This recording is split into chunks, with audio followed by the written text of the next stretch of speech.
In November of 2022, a quiet neighborhood in Toronto, Ontario became the backdrop for a case that shocked Canadian law enforcement and left the community grappling with the disturbing reality of betrayal and murder.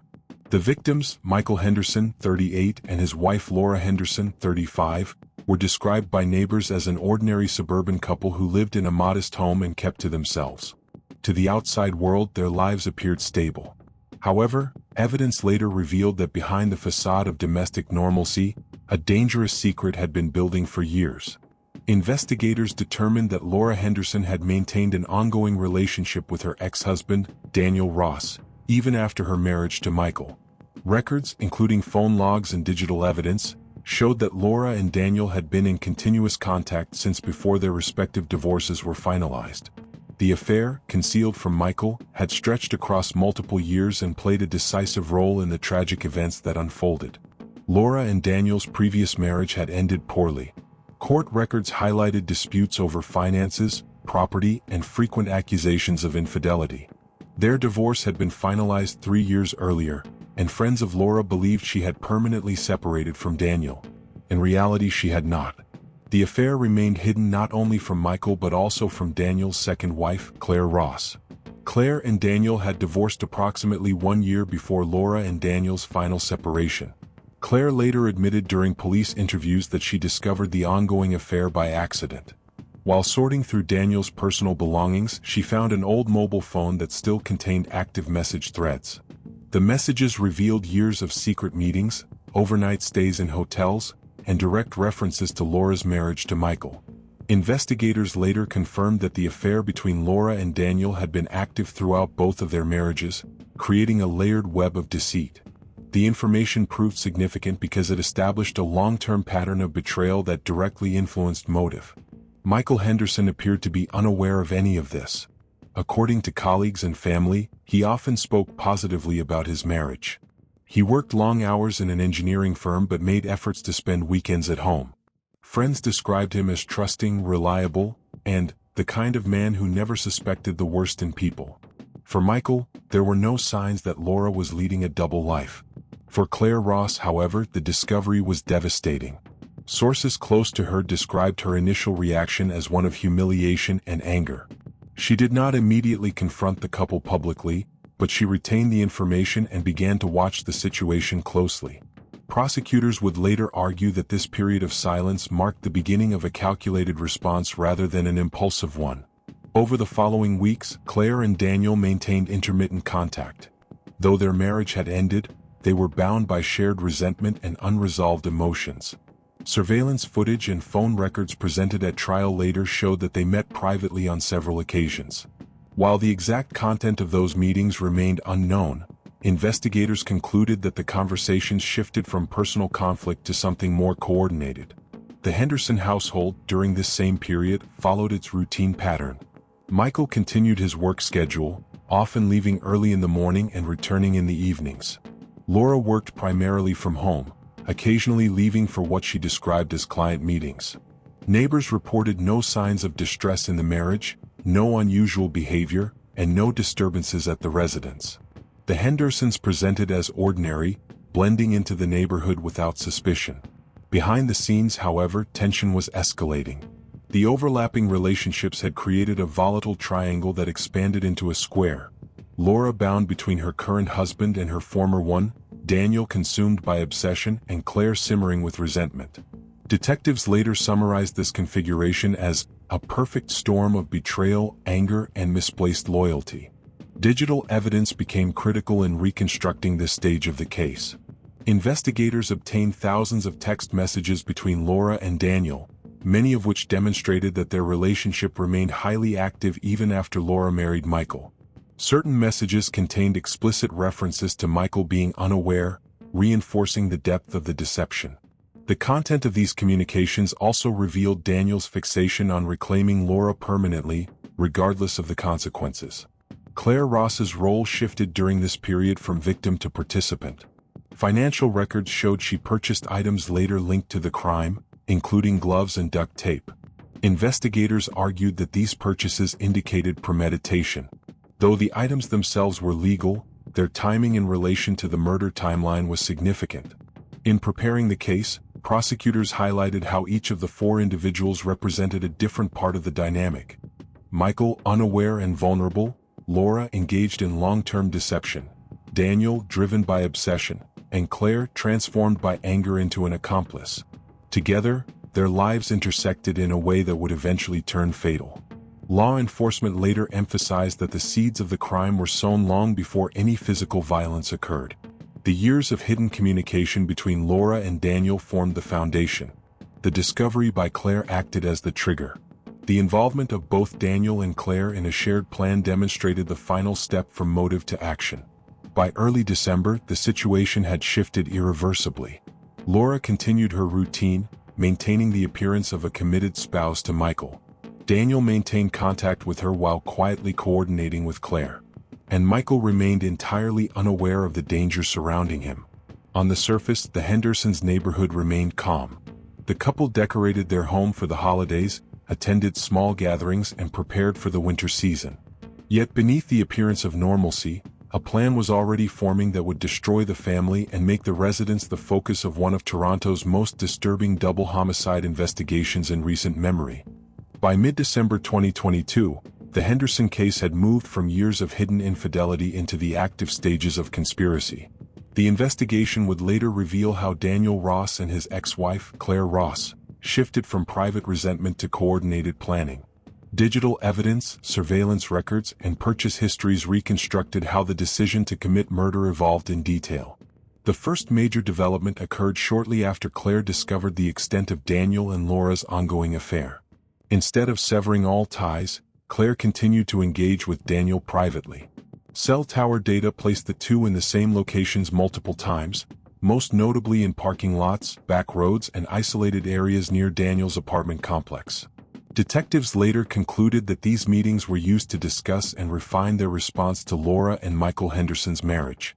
Forensic psychologists who analyzed the case suggested that the relationship between Daniel and Claire transformed during this period. What began as hostility gradually shifted into an uneasy alliance. Both shared feelings of betrayal. Both felt discarded. And both identified the Hendersons as the source of their humiliation. Investigators stressed that while Daniel appeared motivated by obsession with Laura, Claire's participation was driven primarily by resentment and a desire for control. Evidence showed a steady escalation in behavior. In early December, Daniel conducted surveillance on the Henderson residence. Security cameras from neighboring properties captured his truck circling the block on multiple evenings. He studied the couple's schedule, identifying the nights when they remained home, the times when lights were turned off, and the entrances most vulnerable to intrusion. Claire's role developed simultaneously. Retail records revealed she purchased gloves, duct tape, and cleaning supplies. The items were bought individually to avoid suspicion, but their combined significance became clear once the murders occurred. Investigators highlighted that while Daniel's behavior pointed to physical preparation, Claire's purchases demonstrated logistical support. During this phase, Laura Henderson remained unaware of the danger building around her. She continued her affair with Daniel, believing their secret communications remained undiscovered. Digital forensics confirmed that the two exchanged hundreds of messages in the weeks leading up to the murders. Several of these messages contained references to a future together, reinforcing Daniel's fixation on eliminating Michael as an obstacle. Michael Henderson continued his routine without knowledge of the threat. He maintained his long work hours and invested time in household projects. Friends who saw him during this period described him as focused on upcoming holiday plans and professional responsibilities. Investigators later emphasized that Michael remained entirely unsuspecting, which made him the most vulnerable participant in the unfolding events. The combined resentment of Daniel and Claire escalated further when they began discussing timing. Cell phone data revealed extended calls between them on December 8 and December 12, each lasting more than an hour. Prosecutors argued that these calls marked the transition from general anger to a coordinated murder plan. The pair settled on Thursday, December 15, as the date of execution. Their choice was strategic. Records showed that on Thursdays Michael and Laura routinely stayed at home. There were no scheduled social events, and Michael rarely worked late on that day of the week. Once the date was set, Daniel performed a final series of surveillance passes around the Henderson property. On December 13th, a neighbor's home camera recorded his truck stopping briefly near the alley that led to the Henderson backyard. Investigators later determined this alley would provide the entry point on the night of the crime. Claire reinforced her role by securing the murder weapon. While Daniel provided the means of access, Claire supplied the knife. Forensic analysis after the murder confirmed that the weapon used was traced back to a set purchased by Claire earlier that year. This link between her and the crime scene became one of the central pieces of evidence in court. The convergence of motives, preparation, and opportunity became unmistakable. By December 14th, the night before the murders, both Daniel and Claire had isolated themselves emotionally from external contacts. Phone activity between them increased significantly, while communication with friends and family declined sharply. This behavioral shift indicated deliberate secrecy in anticipation of criminal activity. Law enforcement officials who later reconstructed the case emphasized that all warning signs were present but invisible to outsiders at the time. The affair had created the motive, the discovery by Claire had triggered the anger, and the obsessive behavior by Daniel had provided the momentum. Together, the elements built a scenario that was set to erupt within hours. On the evening of December 15th, the Henderson household appeared ordinary to neighbors. Lights went on and off according to the usual routine. Michael returned home from work just after 6 p.m. Laura spent time on her laptop, reportedly working on marketing proposals. From the street, nothing suggested danger. But in reality, Daniel and Claire had already finalized their preparations. At approximately 10:45 p.m., their vehicles were recorded leaving separate locations. Traffic cameras captured Daniel's truck traveling toward the Henderson neighborhood. Claire's car followed a different route but arrived in the same vicinity. Cell tower triangulation confirmed both phones entering the coverage area of the Henderson residence shortly before 11 p.m. This stage of the investigation, reconstructed entirely from digital and surveillance evidence, established the framework of the crime. The pattern of preparation demonstrated intent. The coordination between Daniel and Claire established conspiracy, and the timing of their movement showed premeditation. What stood out to investigators was the cold precision of the plan. The murder was not a crime of passion committed in a sudden moment of rage. It was the result of weeks of surveillance, logistical planning, and deliberate coordination between two individuals once bound by marriage and now reunited by vengeance. As the clock approached 11 p.m., the Hendersons were inside their home, unaware of the storm about to enter. Michael prepared for bed, while Laura finished late work on her laptop. The blinds were drawn. The house was quiet. To anyone walking past, it was another winter night in suburban Toronto. In reality, the rising action had reached its peak. Every element, the affair, the resentment, the surveillance, the purchases, had converged into the final approach. Within minutes, the Henderson residence would become a crime scene, and the names of Michael and Laura Henderson would soon be listed among victims of one of Ontario's most chilling double homicides. The night of December 15, 2022, marked the climax of a plan that had been developing for weeks. For Michael and Laura Henderson, it began as an ordinary Thursday evening in their Toronto suburb. For Daniel Ross and Claire Ross, it was the culmination of surveillance, preparation, and shared resentment. At 11:07 p.m., surveillance footage from a nearby residence captured Daniel Ross's pickup truck turning into the alley that ran parallel to the Hendersons' backyard. Less than 2 minutes later, Claire's vehicle was observed parking several blocks away. Investigators later concluded that she approached the residence on foot to avoid detection. Both suspects entered the Henderson property from the rear, where a wooden gate provided discreet access. The Hendersons' back patio door, investigators discovered, had been left unlocked. This small lapse in household security provided the entry point. Forensic teams later identified faint shoe impressions on the patio consistent with footwear linked to Daniel and Claire.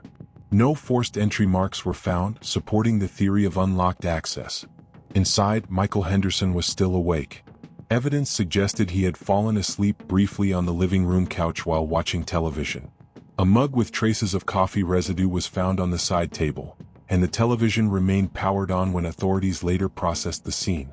Laura was upstairs, finishing work-related tasks on her laptop. The intruders moved quickly once inside. Blood pattern analysis and crime scene reconstruction revealed that Michael encountered Daniel first. The position of Michael's body, collapsed near the living room entrance. indicated he rose from the couch to investigate a sound. Daniel, armed with the knife provided by Claire, attacked without hesitation. The fatal wound was delivered to Michael's chest, severing a major artery. The attack caused immediate collapse and rapid blood loss. Evidence indicated minimal struggle. Investigators determined the assault was swift, giving Michael no opportunity to defend himself. Blood spatter patterns on the living room wall confirmed the trajectory of the initial strike. Laura Henderson responded seconds later. The sound of disturbance in the living room drew her from the upstairs hallway.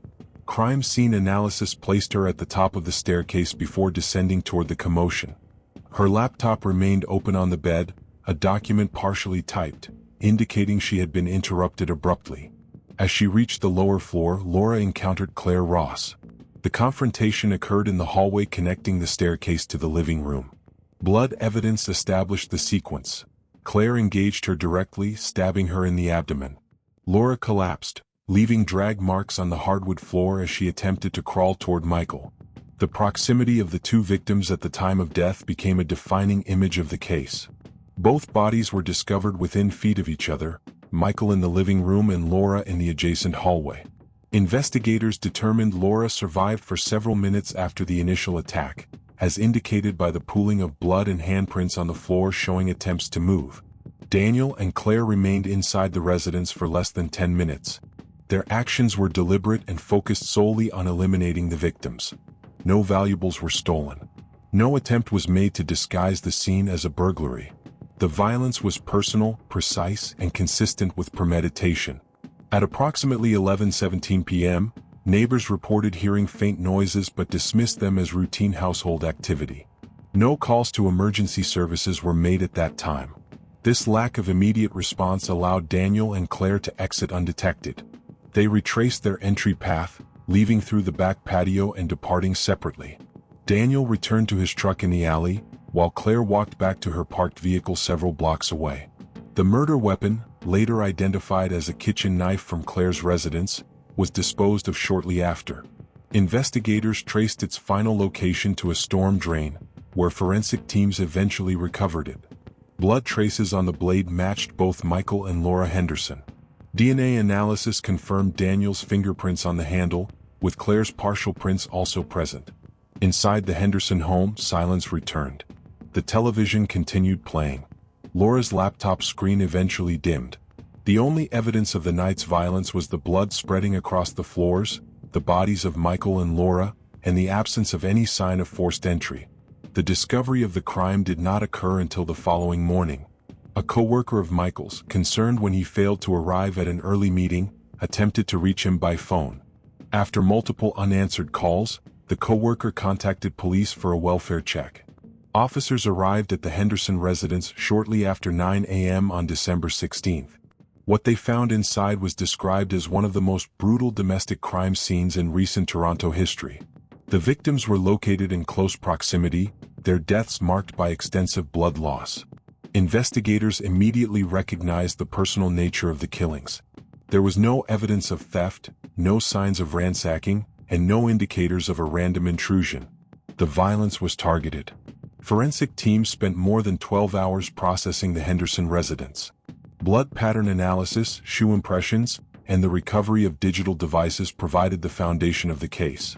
Investigators quickly identified Daniel Ross as a suspect after reviewing Laura's phone records, which revealed extensive communication between them in the weeks prior. Claire Ross's involvement was confirmed through financial records and surveillance evidence linking her to the scene. The crime shocked the community. Neighbors who had spoken warmly of the Hendersons the day before were confronted with police vehicles, crime scene tape, and news coverage that spread rapidly. For many, the most disturbing element was not only the violence itself but the revelation that the murder had been carried out by two people who had once been married to each other, conspiring together against another married couple. By the end of December 16th, law enforcement had already gathered enough evidence to establish the sequence of events.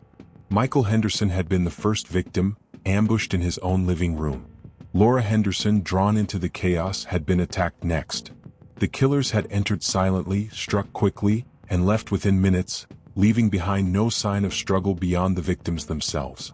The precision of the murders underscored the planning involved. This was not spontaneous violence.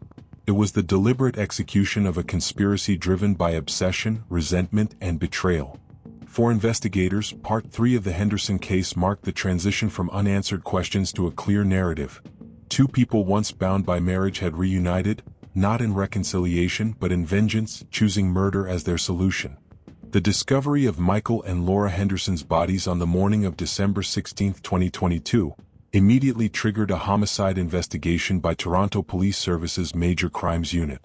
Officers who responded to the welfare check quickly secured the home, recognizing the scene as a double homicide with strong indicators of premeditation.